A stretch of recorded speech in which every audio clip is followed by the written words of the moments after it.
آ رہا ہوں. تاجروں میں کمائی کا مہینہ نہیں ہوں, نئے کپڑے سلوانے کا مہینہ نہیں ہوں. میں اس لیے نہیں آ رہا ہوں کہ تم عیدی خریدی کے نام پر پورا مہینہ بازار میں نکالتے ہو. میں صرف تمہیں بھوکا رکھنے کے لیے نہیں آ رہا ہوں. عبادتوں میں دکھاوا کرو اس لیے نہیں آ رہا ہوں. زکوٰۃ اور فطرے کے نام پر نام و نمود بٹورو اس لیے نہیں آ رہا ہوں. افطار پارٹی کے نام پر فضول خرچی کرو اس لیے نہیں آ رہا ہوں. عبادتوں میں دکھاوا کرو اس لیے نہیں آ رہا ہوں. میں اس لیے نہیں آ رہا ہوں کہ تم روزے رکھو اور پھر سارا دن سوئے رہو, روزہ رکھو اور فون سے چپک کر بیٹھ جاؤ. اس لیے نہیں آ رہا ہوں کہ افطاری کے موقع پر خوب پیٹ بھر کر کھاؤ اور عشاء اور تراویح کی نماز قضا کر کے خراٹے بھرو. میں تو آتا ہوں اپنے رب کی رحمتوں, برکتوں اور مغفرتوں کی سوغات لے کر, مگر تم اس کو حاصل کرنے کے بجائے تجارت کے حساب و کتاب میں لگ جاتے ہو. روزہ رکھ کر یوں سمجھتے ہو کہ میں نے تیر مار لیا. ارے میں تو سال بھر کے تمہارے گناہوں کو دھونے کے لیے اللہ کی طرف سے مغفرت کا پروانہ بن کر آتا ہوں, مگر تم روزہ رکھ کر بھی گناہوں سے باز نہیں آتے. نوجوانوں, ناجائز عشق رمضان سے پہلے بھی ناجائز اور اب بھی, مگر تم تو رمضان میں کچھ کام نہ ہونے کا بہانہ بنا کر سارا دن موبائل پر عشق بازی کرتے رہ جاتے ہو. پھر روزہ رکھ کر یہ گناہ کیسا؟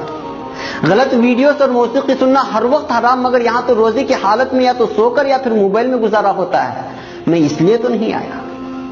میں رحمان کی رحمت بن کر, غفار کی مغفرت بن کر آیا تھا, مگر تم نے تو میری رتی برابر میزبانی نہیں کرتے, اور جو کرتے ہیں میں قربان جاؤں ان پر.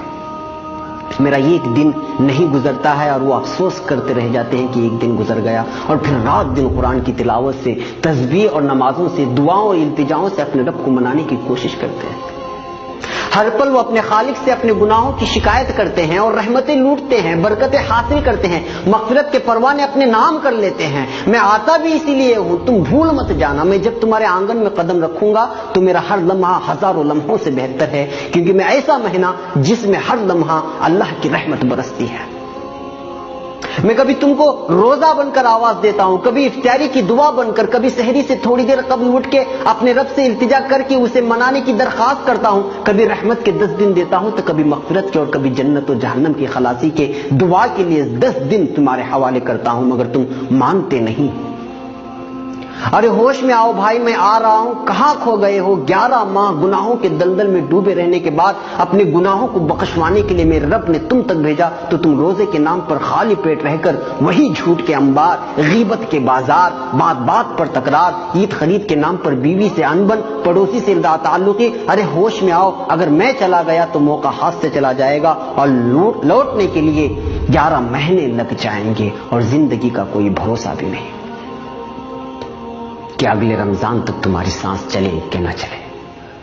پاگل نہ بن, تیاری کر میری میزبانی کی اور میری مہمانی کی. دل سے کر, خلوص سے کر, دکھاوا میرے رب کو منظور نہیں. جو بھی کر تنہائی میں اٹھ کر اللہ سے التجا کرتے ہوئے کر, ابھی سے مانگنا شروع کر, کیونکہ نیک اعمال کا کرنا بھی اللہ کی توفیق سے ہوتا ہے. میری میزبانی کا مطلب یہ نہیں کہ گھر میں کھجور اور افطاری اور سحری کا راشن جمع کر لے. میری میزبانی کا مطلب ہے نماز, تراویح, تلاوت قرآن, گناہوں سے اجتناب, جھوٹ, غیبت, فحاشی, ناجائز عشق بازی اور بازاروں کی زینت بننے سے خود بھی بچنا, اور گھر کی خواتین کو بھی اس سے باز رکھنا. میری میزبانی ایسی کر کے تیرا رب تجھ سے راضی ہو جائے, اور جب رب ہی راضی ہو جائے تو اس دنیا سے کیا مطلب جو ایک دھوکے کا گھر ہے. جی ہاں, دھوکے کا گھر. اور ہاں, میری راتوں کو یوں ہی غفلت میں سو کر برباد مت کرنا. اللہ سے اپنا دکھڑا سنانا, برما میں کیا ہوا, فلسطین میں کیا ہوا اور ہو رہا ہے, افغانستان, عراق و شام اور دیگر مسلم ممالک میں جو ظلم ہو رہا ہے, کیا کیا جا رہا ہے, اس کا دکھڑا سنانا اپنے رب سے. بیتے سالوں میں اپنوں اور غیروں نے ہم سے جو برتاؤ کیا اس کی شکایت کرنا اپنے رب سے. وہ سننے والا ہے, سب کے سننے والا ہے, وہ جو سب سے رحیم, سب سے کریم اور تم سے سب سے زیادہ محبت کرنے والا ہے. تمہارا دکھڑا سن لیا تو پھر بیڑا پار ہے, نہیں سنا تو پھر ثواب کہیں نہیں گیا.